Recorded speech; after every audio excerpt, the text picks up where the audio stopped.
Pendant des années, leur histoire d'amour a fasciné Hollywood. Demi Moore, icône du cinéma dans la quarantaine, et Ashton Kutcher, étoile montante de 15 ans, son cadet. Ils étaient audacieux, glamour et follement amoureux, sans jamais s'en excuser. Mais derrière les gros titres et les sourires sur le tapis rouge, se cachait une vérité bien plus complexe. Aujourd'hui, à 62 ans, Demi Moore décide enfin de raconter sa version, tout ce que les caméras n'ont jamais montré. De la fausse couche, dévastatrice, qui l'a anéantie, au plan A3 qu'elle a accepté pour tenter de le satisfaire, jusqu'à la trahison qui l'a laissé briser, et seule. Et Ashton, sa trajectoire après leur divorce, a soulevé encore plus de questions. C'est l'histoire qu'elle a gardée secrète pendant plus de 10 ans. Et une fois que vous l'aurez entendue, vous ne verrez plus jamais ni l'un ni l'autre de la même façon. Sa rencontre avec Ashton Kutcher et cette électricité ressentie. Au printemps 2003, Demi Moore entre dans une suite d'hôtels à New York pour un dîner informel entre amis. Elle, à 40 ans, vient de divorcer et traverse une phase d'introspection. Ashton Kutcher, à l'âge de seulement 25 ans, est également présent. Jeune, charismatique et déjà célèbre grâce à That 70's Show. Ils viennent de mondes différents, de générations opposées, mais lorsque leurs regards se croisent ce soir-là, tout le reste s'efface. Comme le racontera plus tard, Moore, c'était comme si plus personne d'autre n'existait. Ils passent toute la nuit à parler. Le lien est immédiat, naturel, magnétique. Il y avait une aisance entre nous, un profond sentiment de confort et beaucoup d'électricité, se souvient Demi. Ils partagent leurs histoires de vie, leurs souvenirs d'enfance, leurs espoirs et leurs blessures. Pour Moore, c'est comme une seconde jeunesse. Quand j'ai rencontré Ashton, j'ai eu l'impression de pouvoir recommencer, de revenir en arrière pour revivre ce que c'est d'être jeune, avec lui. L'écart de 15 ans entre eux, ils ne le sentent pas. Ni dans les premières semaines, ni lorsqu'on les aperçoit en double rendez-vous à Miami, avec Sean, P. Diddy Combs et Kim Porter. Des témoins parlent d'un baiser très romantique, échangé à la sortie du restaurant. Quelques jours plus tard, Ashton s'entend déjà à merveille avec les filles de Demi, Rumeur, Scoot et Tallulah, et rencontre même son ex-mari, Bruce Willis. 2 mois plus tard, Kutcher fait sa demande dans le plus pur style hollywoodien. Un pique-nique de minuit sur une plage à Santa Barbara, des pétales de rose formant les mots « Marry me » et une bague de fiançailles de 5 carats en diamant Asher, d'une valeur de 250 000 $. Ils emménagent ensemble peu après et lancent leur société de production Catalyst Film. Sur le plan personnel comme professionnel, ils deviennent un couple puissant. En 2005, ils co-animent Saturday Night Live. Moore apparaît grimé en vieille dame pendant le monologue d'Ashton, se moquant de leurs différences d'âge avec humour et autodérision. En septembre de cette année-là, ils se marient lors d'une cérémonie kabbalistique intime à leur domicile de Beverly Hills. À peine sans inviter son présent, Don Bruce Willis, qui aurait versé quelques larmes. C'était un mariage magnifique, raconte un proche à People, d'une simplicité touchante qui reflétait parfaitement leur personnalité. Un autre ajoute, il y avait tant d'amour dans la pièce. Pendant un temps, leur vie semble parfaite. Ashton embrasse son rôle de beau-père à cœur ouvert. Il fait des tresmes aux filles, les encourage aux événements scolaires, suite même des cours de parentalité. Il dira un jour, « L'amour ne se divise pas, il grandit. » Bruce et Ashton s'entendent bien. « Nous sommes une équipe, » dira Demi, à propos de cette famille recomposée. « Nous voulons ce qu'il y a de mieux pour nos enfants. » En public, ils rayonnent, sur le tapis rouge, à la maison. Même lors des avant-premières, accompagnés de leurs enfants et de leurs nouveaux partenaires, ils offrent l'image d'une famille moderne que beaucoup admirent. Avant Demi, Kutcher était un célibataire vivant avec des colocataires. Moore affirme qu'il s'est parfaitement adapté à la vie dans une maison remplie de femmes. Sa relation avec sa mère a beaucoup joué, dit-elle, expliquant sa facilité d'adaptation. Se perdre dans les plans A3, l'alcool.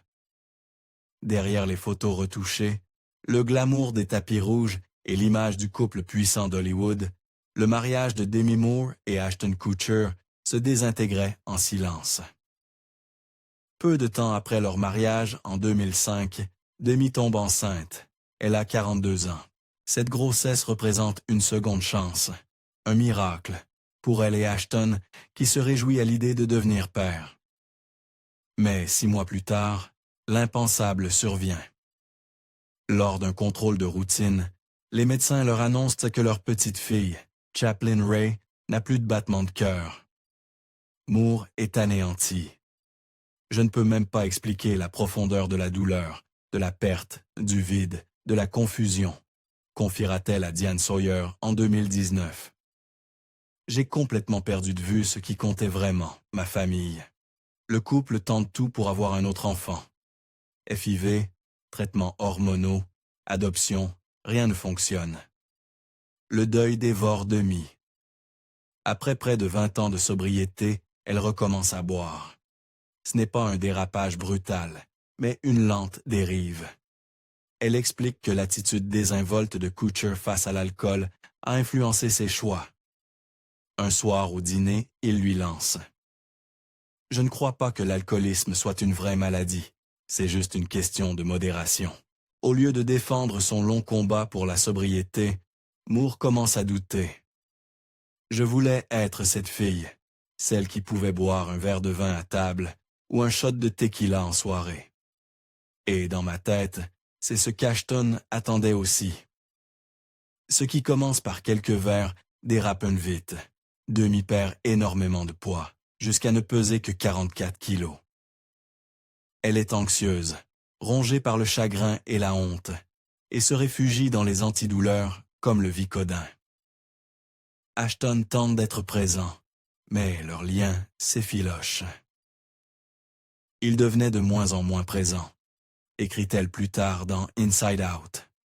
Je me pliais en 4 pour essayer de correspondre à l'idée qu'il se faisait d'une épouse. Et cette idée la pousse à faire des choix qu'elle regrettera amèrement.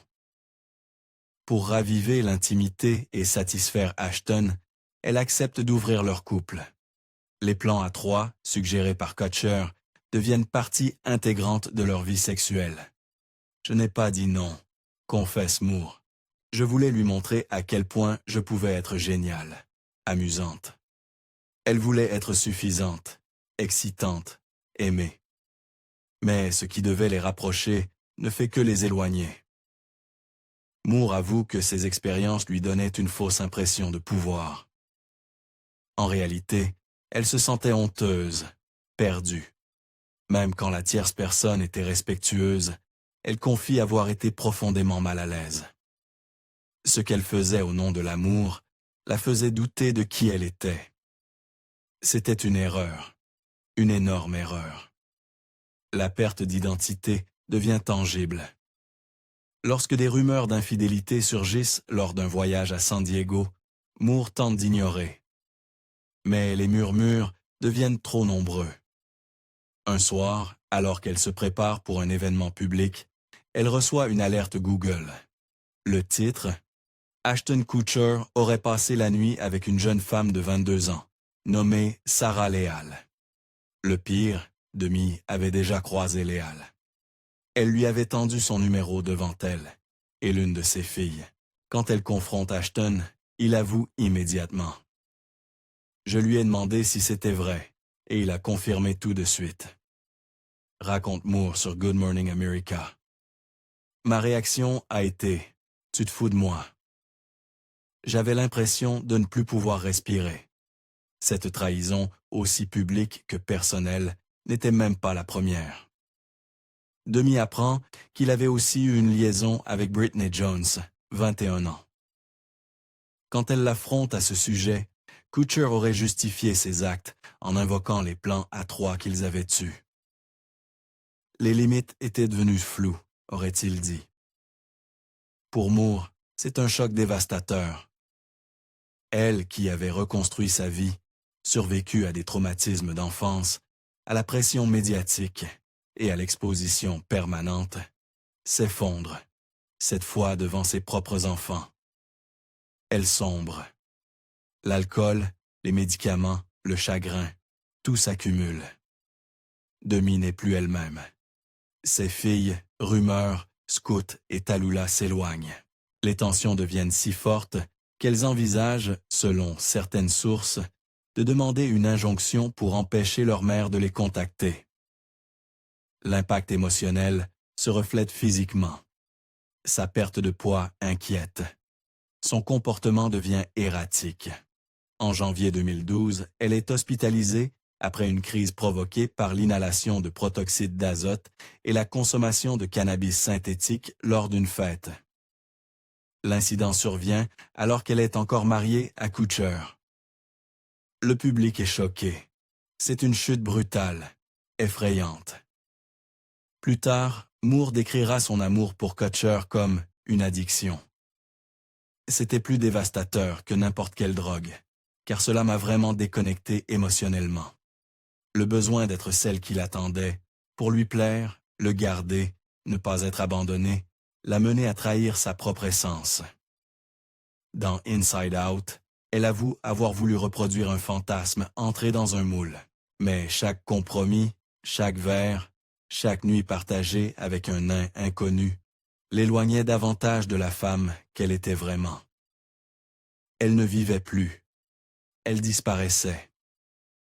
Moore est aussi lucide sur le double standard qu'elle incarnait.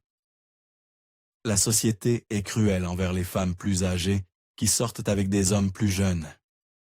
Elle devient la cible des tabloïds, des blagues sur les plateaux télé. Chaque ride est disséquée, c'est humiliant. Et cela alimente encore plus ses insécurités. Kutcher, lui, reste discret.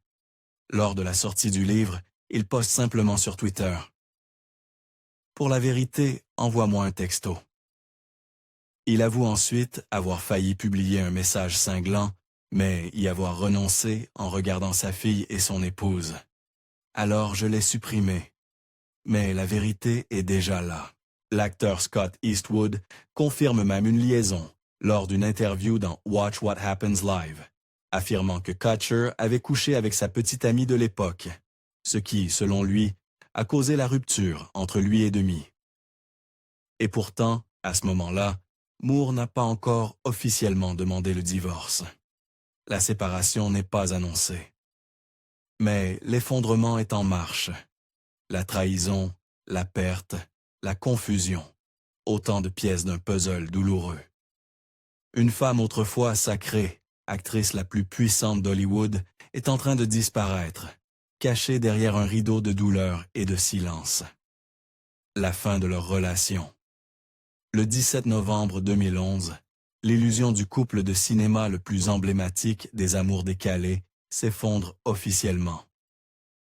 Après 6 ans de mariage, Demi Moore et Ashton Kutcher annoncent leur séparation.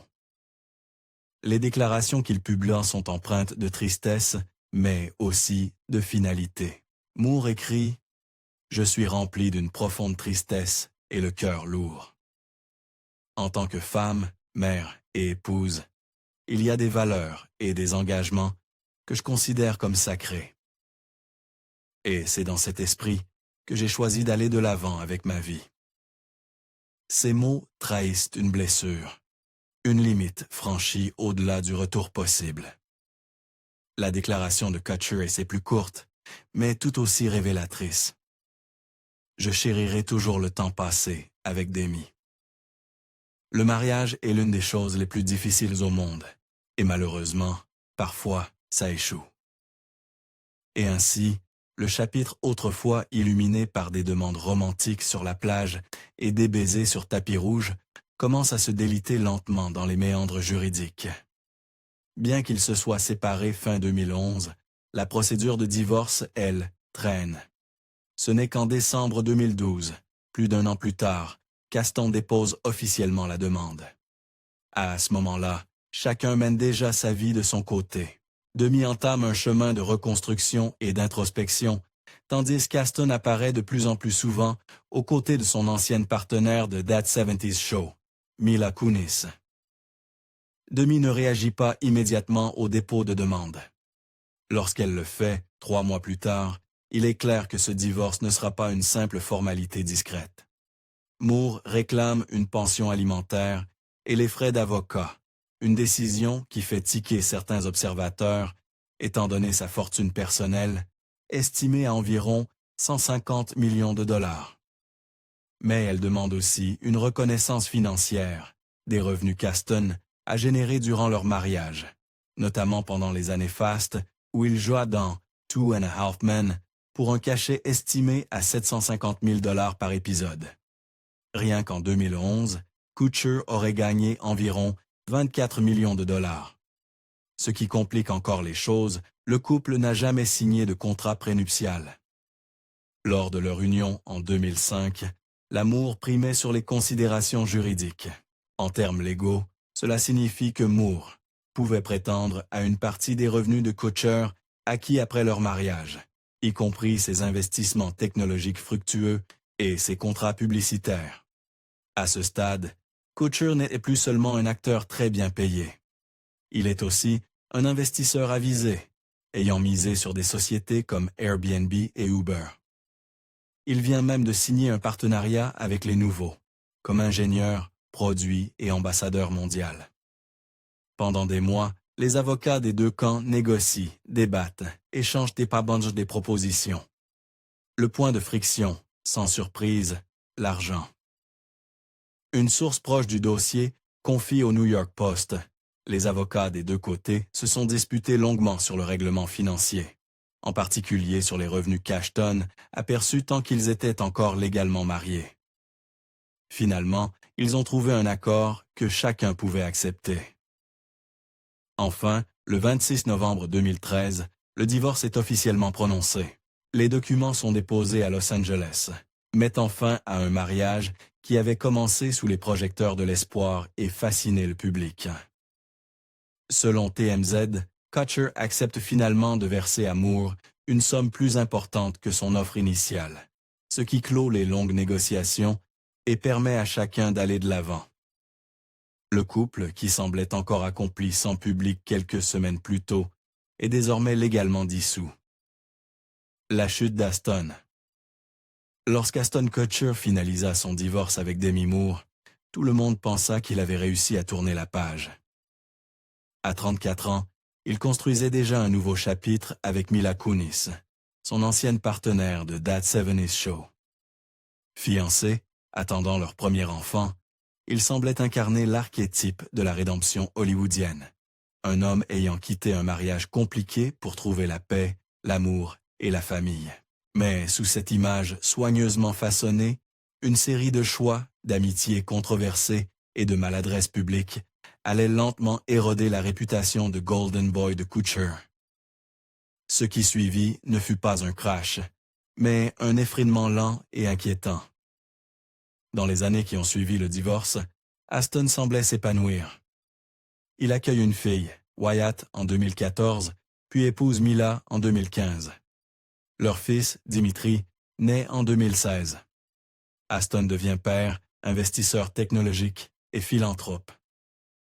Il cofonde Torn, une organisation à but non lucratif, luttant contre l'exploitation sexuelle des enfants, une cause qu'il défendait déjà du temps de son couple avec Moore. Professionnellement, il passe du statut de star de sitcom à celui d'entrepreneur engagé. L'histoire semblait prometteuse, mais en 2023, l'image publique qu'Aston avait méticuleusement reconstruite commence à s'effondrer. Le premier coup dur survient avec le procès et la condamnation de Danny Masterson, ami proche de Kutcher et ex-partenaire dans That 70s Show. En septembre 2023, Masterson était condamné à 30 ans de prison pour viol sur 2 femmes. Dans une tentative désespérée pour influencer la sentence, Kutcher et Kunis rédigent des lettres de soutien au tribunal, demandant la clémence. Dans sa lettre, Ashton décrit Masterson comme une personne qui traite les gens avec décence, égalité et générosité, affirmant ne l'avoir jamais vu mentir en 25 ans d'amitié. C'est un être humain d'une honnêteté et d'une intentionnalité remarquables, écrit-il. La réaction publique est immédiate et violente.